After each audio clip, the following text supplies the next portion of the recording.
المجتمعات العمرانية الجديدة واحدة من أهم الموضوعات اللي شغلة تفكير كل المهتمين بالقطاع العقاري في مصر، وكمان المغتربين أو المهتمين بالاستثمار في الوقت الحالي. هيئة المجتمعات العمرانية الجديدة التابعة لوزارة الإسكان والمرافق والمجتمعات العمرانية رسمت خرائط جغرافية مهمة جدا علشان تحديد شكل التوسع بالمدن الجديدة، بما في ذلك المناطق الصناعية والأراضي الزراعية، مع الاهتمام بالميادين والطرق والبنية التحتية. وانتهت بالفعل من المخطط النهائي والتفصيلي لإنشاء وتنفيذ 30 مدينة بمختلف المحافظات، معتمدة في تنفيذ المدن الجديدة على استخدام العمارة الخضراء اللي بتعتمد على مصادر الطاقة المتجددة لإنارة ومعالجة المياه والصرف الصحي. استراتيجية الدولة بتتمثل في الانتشار الأفقي لتوسع الرقعة العمرانية، واللي كانت بتمثل أقل من 7% من مساحة الدولة، ولأن في جهود مستمرة بتحصل لإعادة توزيع السكان والأنشطة والخدمات، ووصلت نسبة العمران إلى 25% من مساحة مصر.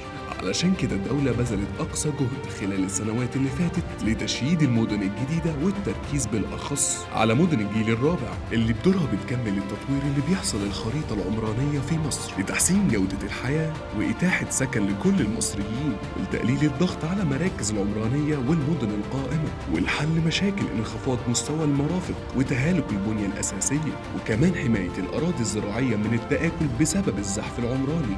تنفيذ مدن الجيل الرابع يتم حسب برنامج زمني محدد علشان يوصل عددهم ل 30 مدينة متقسمين في تنفيذهم على 3 مراحل، بإجمالي تكلفة استثمارية 42 مليار جنيه تقريبا في السنة الواحدة، وإجمالي مساحة المدن الجديدة حوالي 380 ألف فدان، وتمثل 50% من إجمالي مساحات التجمعات العمرانية اللي تم تنفيذها خلال 40 سنة اللي فاتوا، مع توقعات استيعابها عند اكتمال جميع مراحلها 14 مليون نسمة وتوفير 6 مليون فرصة عمل دائمة وفقا لتقرير الهيئة العامة للاستعلامات. وفي الحلقات اللي جاية من ذا انسبكتور هنتكلم عن تفاصيل أكتر لأهم المدن الجيل الرابع. تابعونا.